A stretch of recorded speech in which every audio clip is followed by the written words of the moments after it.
സംസ്ഥാന സർക്കാരിന്റെ 4ാം വാർഷികത്തോടനുബന്ധിച്ച് കൊല്ലത്ത് നടക്കുന്ന എന്റെ കേരളം പ്രദർശനമേളയിലെ ശ്രദ്ധാകേന്ദ്രമാണ് കസബ ജയിൽ. ജയിലിന്റെ മാതൃക ഒരുക്കി വൈക്കം മുഹമ്മദ് ബഷീറിന്റെ ജയിൽ ജീവിതം പുതുതലമുറയ്ക്ക് പരിചയപ്പെടുത്തുകയാണ് പോലീസ്.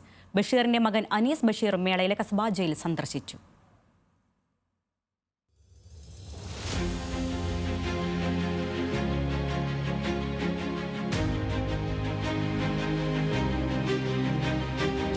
പിതാവിന്റെ വാക്കുകളിലൂടെ പരിചിതമായ കൊല്ലത്തെ കസബ ജയിലിൽ വൈക്കം മുഹമ്മദ് ബഷീറിന്റെ മകൻ അനീസ് ബഷീർ എത്തി. ജയിലിനുള്ളിലെ ഇരുമ്പഴിക്കുള്ളിൽ നിന്ന് പിതാവിന്റെ സ്മരണകൾ മകൻ ഓർത്തെടുത്തു. തിരുവിതാംകൂർ ദിവാനായിരുന്ന CP രാമസ്വാമി അയ്യർക്ക് എതിരെ ദീപം പത്രത്തിൽ ധർമ്മരാജ്യം എന്ന ലേഖനം എഴുതിയിരുന്നു ബഷീർ. ഇതേ തുടർന്നാണ് അദ്ദേഹത്തെ അറസ്റ്റ് ചെയ്തത്.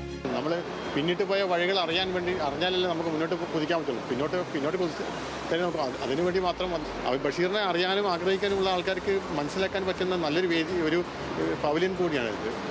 എൻ്റെ കേരളത്തിൽ എനിക്ക് തോന്നുന്നത് കേരളത്തിൽ ഇന്ന് ഏറ്റവും കൂടുതൽ ശ്രദ്ധിക്കപ്പെടുന്ന മിക്കവാറും ഈ പോലീസിന്റെ ഈ പവലിയൻ തന്നെയായിരിക്കും. ജയിലിലും എടുത്തു തുടർന്ന ബഷീർ ഇടിയൻ പണിക്കർ, ടൈഗർ, പോലീസുകാരന്റെ മകൻ എന്നീ കൃതികൾ രചിച്ചതും കസബ ജയിലിനുള്ളിൽ വച്ചാണ്. എന്റെ കേരളം പ്രദർശന വേദിയിൽ കസബ ജയിലും അക്കാലത്ത് പോലീസ് ഉപയോഗിച്ച തോക്കുകളും പ്രദർശനത്തിന് എത്തിച്ചിരുന്നു.